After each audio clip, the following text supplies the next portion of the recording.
Dans l'assemblée des saints, assoiffé je me tiens, que ton onction descende sur moi.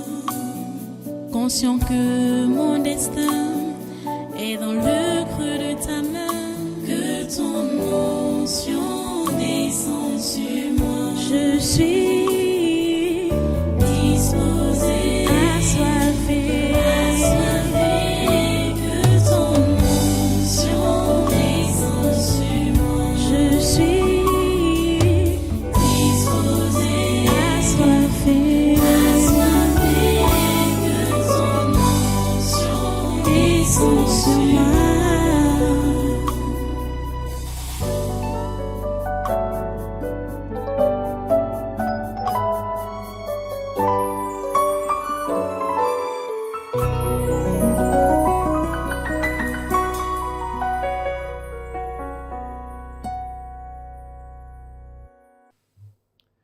Alléluia. Voilà, j'ai dit d'ouvrir dans Jean chapitre 14. Jean chapitre 14. Nous allons lire un seul verset. Pour commencer, lisons le verset 6. Un verset que certains connaissent. Jean 14, verset 6. Il dit donc, Jésus lui dit, « Je suis le chemin, la vérité et la vie. Nul ne vient au Père que par moi. » Prions le Seigneur. Dieu Tout-Puissant, nous te remercions pour ta parole de ce moment. Nous te remercions pour ta parole de cet instant et de ces jours que tu as programmé devant nous. Permets que chacun de tes enfants puisse réellement la saisir. Ô Dieu, et être libéré par elle et être libéré de l'oppression des esprits familiers. Tu as dit que si le Fils vous a franchi, vous serez réellement libre. Seigneur, c'est toi la parole et c'est par elle que tu nous as franchis. Fais ton œuvre dans chaque vie pendant ce programme. Aujourd'hui, demain, après-demain et dimanche. Accomplis tes programmations dans cette nation, dans ce continent et dans ce monde. Merci Père Saint de le faire. Au nom puissant de Jésus, nous avons prié. Amen. Voilà, sois-toi. Et une fois de plus, soyez les bienvenus à ce congrès du naturel de ce 30 janvier 2025. Jésus avait déjà presque fini sa mission. Il restait seulement l'acte ultime, qui devait donc être la crucifixion. À partir de ce chapitre, Jésus est en train déjà de faire les adieux à ses disciples. Il voulait déjà partir. Il voulait déjà partir, il voulait déjà rentrer. Donc, connaître l'acte ultime qui était dans la crucifixion, ressusciter 3 jours après et aller au ciel. Il parlait donc avec ses apôtres. Quand il leur a dit, de rester tranquille. Un peu comme je parlais déjà au chef de l'État, à l'entame de la prière. De rester tranquille. Nous n'avons qu'un sauveur. Nous n'avons qu'un Dieu, un seul. Rappelez-vous du premier commandement. Il dit, je suis l'Éternel, ton Dieu, qui t'a fait sortir du pays d'Égypte. Tu n'auras point d'autre Dieu devant ma face. Les amis, qui que vous soyez, si vous dites que vous êtes chrétien, sachez que vous n'avez qu'un Dieu, un seul, et que vous n'avez qu'un seul sauveur. Sur la terre, il y a plein de religions. Sur la terre, il y a plein de chefs religieux. Sur la terre, il y a plein de dieux. Mais toi, chrétien, comprends que tu n'as qu'un seul Dieu et que tu n'as qu'un seul Sauveur, c'est à celui-là que tu dois obéir, tu dois garder sa parole. Jésus était en train de parler à ses disciples de garder le calme, garder leur calme. Il a dit au verset 1 que votre cœur ne se trouble point. Croyez en Dieu et croyez en moi. Voilà l'invitation de Jésus-Christ à nous tous. Jésus nous dit qu'on ne doit pas être troublé par des situations qui nous arrivent. Comprenez? Jésus parlait comme ça parce qu'il savait qu'il allait être arrêté et les disciples allaient être embarrassés. Ils allaient être troublés. Il était en train de leur faire des adieux. Et en les consolant en même temps, ou en leur montrant vraiment la bonne voie, il dit que votre cœur ne se trouble point. Croyez en Dieu et croyez en moi. Vous comprenez? On doit croire en qui? Ici, les amis, Jésus nous dit que notre foi doit être placée rien qu'en Dieu, le Dieu créateur, et rien qu'en lui, le Sauveur, le Christ, le Messie, l'envoyé de Dieu. Il n'y a pas une autre personne. Pas même soi-disant sa mère. Pas même Marie. Il ne faut pas dire sa mère parce que Marie n'est pas sa mère. Jésus n'a qu'un père. Marie était juste au passage. Marie n'est pas sa mère. Vous comprenez ça? C'était juste le passage. Jésus nous dit que votre cœur ne se trouble point. Croyez en Dieu et croyez en moi. Verset 2. Il y a plusieurs demeures dans la maison de mon Père. Si cela n'était pas, je vous l'aurais dit. Je vais vous préparer une place. Oh mon Dieu, c'est rassurant. Ça doit calmer toi qui n'as même pas encore acheté une parcelle ici à Yaoundé, ou je ne sais pas dans quelle ville tu es, ou dans quel pays tu es. Tu n'as pas de parcelle de terrain, tu n'as pas de maison, tu n'as même pas de chambre, tu n'as rien. Mais Jésus te dit, si tu es croyant, il dit, il y a plusieurs demeures dans la maison de mon Père. Ça veut dire que son Père, qui est devenu aussi ton Père, quand tu as cru en lui, quand tu as cru en Jésus, Dieu est devenu ton Père. Sa maison est devenue ta maison. Il y a plusieurs demeures là-bas. Il y a plusieurs demeures dans la maison de mon Père. Si cela n'était pas, je vous l'aurais dit. Et il dit, je vais vous préparer une place. Donc c'est pour donner, je ne sais pas pourquoi les chrétiens n'ont pas de l'assurance. Je vois. Le problème de la plupart des chrétiens, c'est qu'ils ne lisent pas la Bible pour être au fin de tout ce que Jésus a promis et de tout ce que Dieu a promis. Ils ne lisent pas la Bible.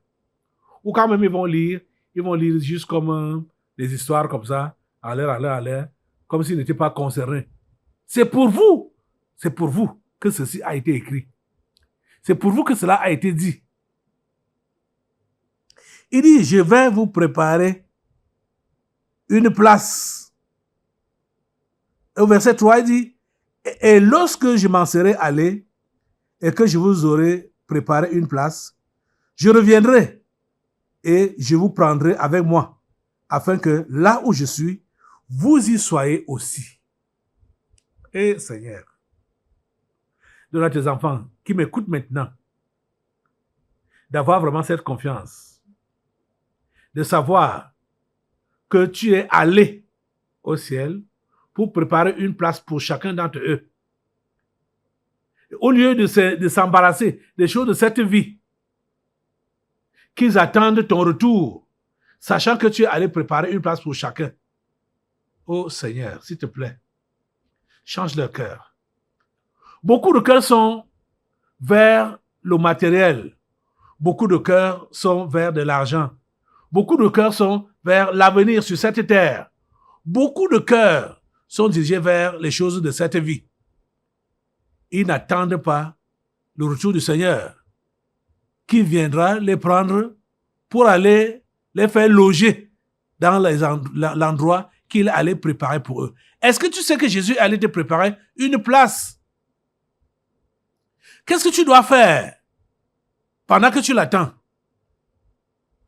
Tu dois faire son travail, s'occuper de son travail et te rassurer que tu ramènes les autres qui sont dehors à la maison. Pour qu'ensemble, quand il va venir, vous puissiez chacun aller dans la demeure que Jésus-Christ a préparée pour vous. Comprenez ça? Au verset 4, il dit, vous savez où je vais et vous en savez le chemin. Jésus pensait qu'il savait il savait là où il partait. Hein? Vous serez donc surpris. Au verset 5, Thomas lui dit, Seigneur, nous ne savons où tu vas. Comment pouvons-nous en savoir le chemin?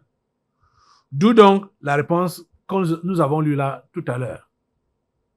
C'est parce que Thomas a dit, nous ne savons où tu vas. Comment pouvons-nous en savoir le chemin? Jésus allait au ciel. Et Thomas dit, on ne sait pas où tu vas. Et on ne sait pas non plus le chemin. Et c'est là donc que Jésus lui dit, je suis le chemin, la vérité et la vie. Nul ne vient au Père que par moi. Là, Jésus établit alors la règle de la foi ou la règle du salut.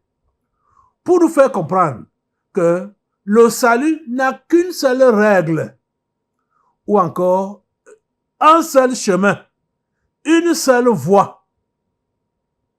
C'est lui, Jésus. Un seul chemin, Jésus.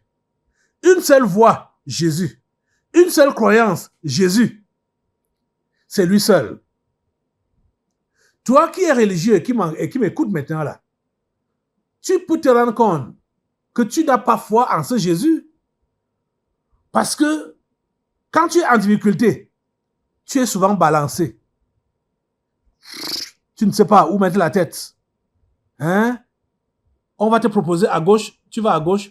On te propose à droite, tu vas à droite. On te propose devant, tu vas devant. On te propose derrière, tu vas derrière. On te dit, bon, reste sur place là. Tu restes sur place. Je veux dire quoi? Je veux dire que tu es ballotté à tout vent. Pourquoi? Parce que tu n'es pas sur la voie normale. Tu n'as pas appliqué la règle normale pour obtenir ton salut. Je voudrais vraiment qu'aujourd'hui, cela soit établi une fois pour toutes dans ta vie. Que tu saches qu'il n'y a qu'un chemin. Que tu saches qu'il n'y a qu'une seule vérité. Mieux encore, qu'il n'y a que la vérité. Et que tu saches qu'il n'y a que la vie. Le chemin, la vérité et la vie. Et tout ça là, ça converge vers qui? Jésus-Christ, qui constitue tout ça. Les trois. Le chemin, la vérité, la vie. C'est Jésus. Tu comprends ça? Tu vas me dire que tu es chrétien. Tu vas me dire que tu es croyant. Mais comment tu fais face aux défis de la vie? Qu'est-ce que ton cœur te dit? Ton cœur t'envoie où? Ton cœur t'envoie où face aux défis de la vie? Qu'est-ce que ton cœur te propose? Qu'est-ce que les autres te proposent? Ton entourage te propose? Vous allez voir, toutes ces personnes, oh Dieu, ta grâce, toutes ces personnes qui ne sont pas fixes dans leur foi, ils disent qu'ils sont chrétiens, mais ils ne sont pas fixes dans leur foi. Ils seront choqués quand ils seront devant le trône de Dieu qui va leur dire, je ne vous ai jamais connu. Pourquoi? Parce que ils ont prétendu qu'ils croient en Dieu, ils ont prétendu qu'ils croient en Jésus, mais quand on leur a fait la prière de Marie, ils ont dit oui, c'est la mère de Dieu. Je suis d'accord, c'est un seul Dieu. Nous croyons en un seul Dieu. Quand on lui a fait la prière d'Allah, il dit oui, c'est Allah, c'est toujours le même Dieu. Ça, c'est son appellation en arabe. Comme on peut aussi appeler en petit Zamba, ou en boulot Zamba. Il dit oui, c'est le même Dieu. On va lui proposer maintenant les coris, ou ça dit le maraboutisme pur là même, les coris, les chars, les potions. Il va dire, bon, c'est Dieu qui donne le pouvoir à ces choses-là, et celui-là est aussi son serviteur. Parce que c'est ça même qu'eux-mêmes disent, ces charlatans-là, disent que mes pouvoirs, c'est Dieu qui m'a donné ces pouvoirs. Vous comprenez ça? Tu dis donc que tu es chrétien et tu es prêt à suivre toutes ces pratiques-là avec tous ces gens-là. Mais tu es quel genre de chrétien? Tu es quel genre de chrétien? Oh mon Dieu. Tu es quel genre de chrétien? Oh. Écoutez, les amis, allons un peu dans un passage là, dans l'Ancien Testament. Oh Seigneur. La religion est une très mauvaise chose. Allons dans le livre de Deutéronome. Deutéronome, chapitre 18. Deutéronome, chapitre 18.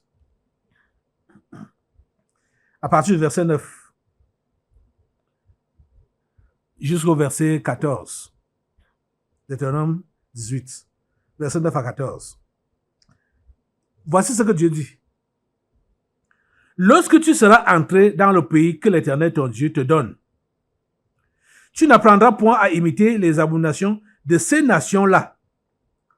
Qu'on ne trouve chez toi personne qui fasse passer son fils ou sa fille par le feu, personne qui exerce le métier de devin, d'astrologue, d'augure, de magicien, d'enchanteur, personne qui consulte ceux qui évoquent les esprits ou disent la bonne aventure, personne qui interroge les morts. Vous voyez, les amis, on a vu dans la Bible, je vais continuer la lecture, on n'a pas encore fini, c'est jusqu'au verset 14. On a vu dans la Bible que le premier roi que Dieu a donné à Israël, il s'appelait Saül. C'est un roi que Dieu avait choisi pour Israël. Mais ce roi-là s'est détourné de Dieu. Il était un rebelle, un désobéissant. Il était désobéissant, un impatient et désobéissant. Vous voyez, quand il va en guerre, Dieu lui donne des instructions, il ne fait pas comme Dieu a demandé. Il va en guerre, Dieu lui donne des instructions. Le prophète lui dit, tu m'attends, je vais venir faire le sacrifice pour toi. Il voit que le peuple se disperse. Le prophète n'est pas toujours là. Lui-même, il se met à faire le sacrifice. Il était impatient. Et laissez-moi vous dire la pure vérité. L'impatience vous motive davantage quand la délivrance de Dieu est déjà à côté. C'est là que l'impatience vous motive. C'est là que le diable te presse. Dit, hey, fais quelque chose. Fais quelque chose. Si tu ne fais rien, tu es perdu. Si tu ne fais rien, tu es perdu. Hein, va ici, va là, va là, va là, va là, va là. Ouais, l'impatience te presse. Alors que ta délivrance est déjà à côté. Il faut seulement attendre la délivrance de Dieu. Il faut seulement attendre. Saül n'a pas attendu. Il a dit au prophète Samuel, quand Samuel lui dit, mais qu'est-ce que tu as fait? Il dit que, ouais, j'étais attendu, tu ne venais pas. Et le peuple commençait à se disperser, à s'éloigner de moi. Donc, je me suis fait violence pour faire moi-même le sacrifice. Ah, c'est ça qu'on t'a demandé de faire. Il dit qu'il s'est fait violence pour faire le sacrifice. Ne sois pas impatient. Je vous assure, toutes ces personnes sur qui il y a le regard de Dieu, ou qui sont même devenus ses enfants, et qui après tombent devant les épreuves, c'est parce qu'ils ont été impatients quand cette épreuve-là était déjà vers sa fin. C'est là qu'eux, ils deviennent trop impatients. Finalement, ils cèdent au découragement. Ils cèdent et ils font maintenant ce qu'ils ne devraient pas faire. Il ne faut pas que ce soit le cas pour toi. Attends l'action de Dieu. Avec patience, il agira. Il a dit, cette prophétie, cette promesse, elle va s'accomplir. Si elle tarde même à s'accomplir, attends-la. Parce qu'elle va s'accomplir en son temps.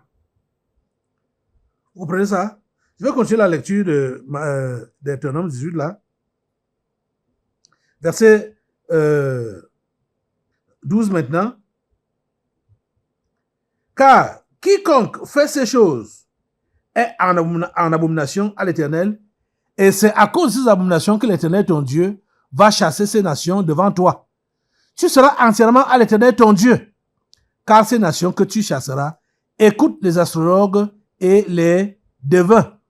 Mais à toi, l'Éternel, ton Dieu, ne le permet pas. Cher ami, comprends-moi. Comprends aujourd'hui ce que Dieu te dit. Autour de toi, tu vas voir les gens faire ces pratiques, disant qu'ils sont chrétiens. Tu vas aller voir, consulter les marabouts. Tu vas aller voir, consulter les astrologues, les devins, les magiciens. Tu vas aller voir, faire tous ces choses, consulter les enchanteurs, les charlatans. Parce que ici au Cameroun, depuis que Dieu a commencé à nettoyer la nation camerounaise, on ne peut avoir que des charlatans à l'heure actuelle. Donc, ceux qui racontent des bobards, magiciens, sorciers authentiques là, ils n'ont plus de pouvoir ici au pays. Ils n'ont plus. Parce qu'ils ont été tous dépouillés. Dieu les a dépouillés, tous. Dieu a fait le nettoyage systématique. Donc, vous allez voir des gens qui vont donc vous dire aujourd'hui qu'on va vous laver, on va vous protéger, on va vous donner ceci, on va vous donner... Ça, c'est de l'enchantement. Hein? Ce sont des charlatans. S'ils étaient vrais, ils allaient vous dire que, cher ami, ça ne marche plus. Je fais les invocations, ça ne marche plus. J'étais donc en train de dire que ce premier roi que Dieu a établi en Israël, il s'est détourné de Dieu à cause de sa désobéissance et à cause de son impatience. Et vous savez quoi? Il voulait aller en guerre. Et il a voulu consulter Dieu. Mais Dieu ne lui a pas répondu. Dieu ne lui a pas répondu à cause de sa désobéissance. Or, quand il était en bon terme avec Dieu, il avait demandé à son peuple de nettoyer la nation de tous les magiciens et de tous les sorciers et les sorcières. De nettoyer du nord au sud, de l'est à l'ouest. Donc, ces gens sont passés partout, nettoyer, c'est-à-dire tuer les magiciens. On ne devait pas les voir. Comme vous voyez ici, là, ce que Dieu dit là. Lorsque tu seras entré dans le pays que l'Éternel ton Dieu te donne, tu n'apprendras point à imiter les abominations de ces nations-là. Qu'on ne trouve chez toi, personne qui fasse passer son fils ou sa fille par le feu, personne qui exerce le métier de devin, d'astrologue, d'augure, de magicien. Ces gens-là ne devaient pas exister. Il fallait les exterminer, les détruire, les tuer. Saül avait envoyé détruire tous les magiciens. Mais Saül, maintenant, par chercher la face de Dieu pour savoir son opinion par rapport à la guerre qui était devant lui, Dieu ne lui a pas répondu. Dieu ne lui a pas répondu. Il ne lui a pas répondu. Et c'est là que Saül rentre en arrière. Ce que lui-même avait interdit et détruit, il demande à ses serviteurs, il n'y a pas une magicienne ici quelque part. On lui dit que mais, tu as demandé qu'on tue tous les magiciens et les magiciennes. Hein? Mais voilà un autre de ses serviteurs qui dit que mais il y a quand même une qui s'est cachée là-bas. On peut la consulter pour toi. Vous voyez ça? Oh. Saül s'est rabaissé jusqu'à aller consulter cette magicienne. Il s'est même déguisé parce qu'il ne voulait pas que la magicienne le reconnaisse. Il s'est déguisé. Mais c'était une vraie magicienne. Parce que malgré son déguisement, quand la magicienne a fait ses pratiques, quand elle a fait ça, elle a vu le visage de Saül. C'est là que, hey, tu m'as trompé. Donc c'est toi le roi Saül. Il a dit, non, reste tranquille. Rien ne va t'arriver.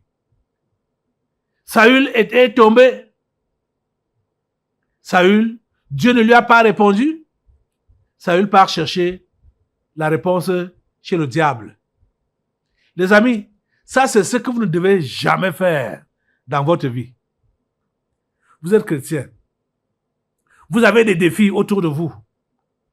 Vous avez des menaces de mort même. Ou des menaces de toutes sortes. Je vous dis, vous devez rester tranquille. Vous devez rester confiant.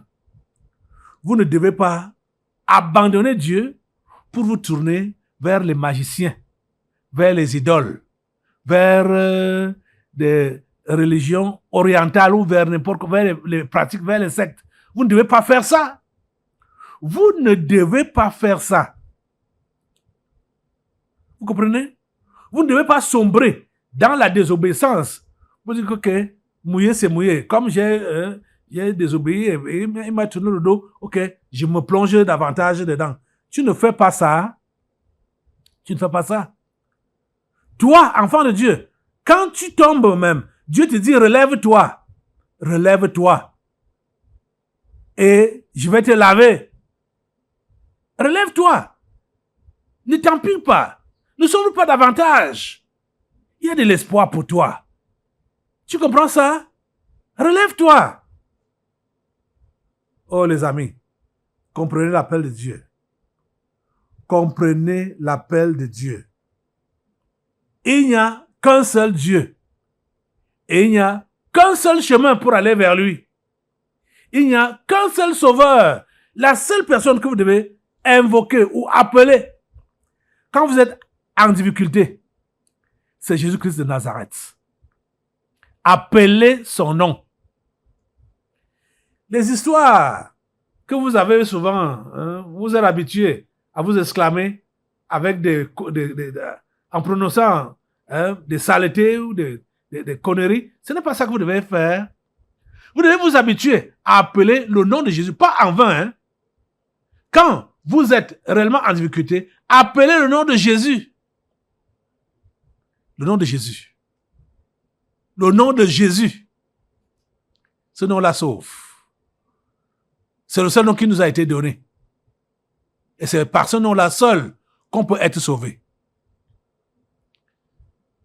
Les amis, je voudrais vraiment que vous puissiez comprendre aujourd'hui que vous devez vous enraciner en cette personne qu'on appelle Jésus. Et vous devez vous enraciner en cette entité qu'on appelle Dieu, le Dieu créateur, l'invisible, l'Esprit suprême, le Dieu invisible, le Dieu immortel, créateur du ciel et de la terre. Il a envoyé son Fils sous une forme humaine, comme nous, pour nous sauver et pour nous montrer le chemin qui mène vers lui. Veux-tu aller au ciel? invoque Dieu par Jésus-Christ. C'est le seul médiateur, Jésus-Christ. Il est le seul médiateur. Ne faites pas les histoires de syncrétisme que vous prenez Jésus-Christ, vous prenez Mahomet, vous prenez Allah, vous prenez Dieu, vous prenez Krishna, vous prenez tous ces chefs de religion-là et de sectes pour dire que c'est le même Dieu qu'on appelle. Ça ne donne pas. Ça ne donne pas. Si, au niveau de ton village ou au niveau de ton milieu, c'est ça qu'on t'a fait comprendre que c'est le même Dieu qu'on invoque, c'est le même Dieu qu'on appelle, ce n'est pas vrai. Ce n'est pas vrai. Il y a un seul Dieu, le Dieu qui a créé le ciel et la terre. Et il y a un seul chemin qui mène vers lui, c'est Jésus-Christ.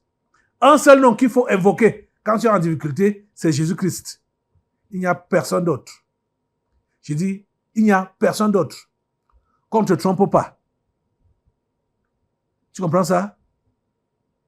Alors, tes esprits familiers vont te dire, hey, et tu peux ne pas plus là-bas. Viens plutôt prier Dieu dans cette religion. Quand on te dit déjà ça, comprends qu'on veut t'égarer. Tu as compris? Que c'est ton démon familier qui te montre la religion où tu dois prier Dieu. Comprends que c'est l'égarement. Il y a un seul chemin. Comprends qu'il veut te détourner de la vraie voie. Tu as compris? Lève-toi pour la prière, maintenant. Dis à Dieu, Seigneur, je veux te croire. Aide-moi à te croire. Aide-moi à te croire. Aide-moi à être fixe. Aide-moi à être focalisé sur toi. Aide-moi à ne plus te douter et à ne pas te douter.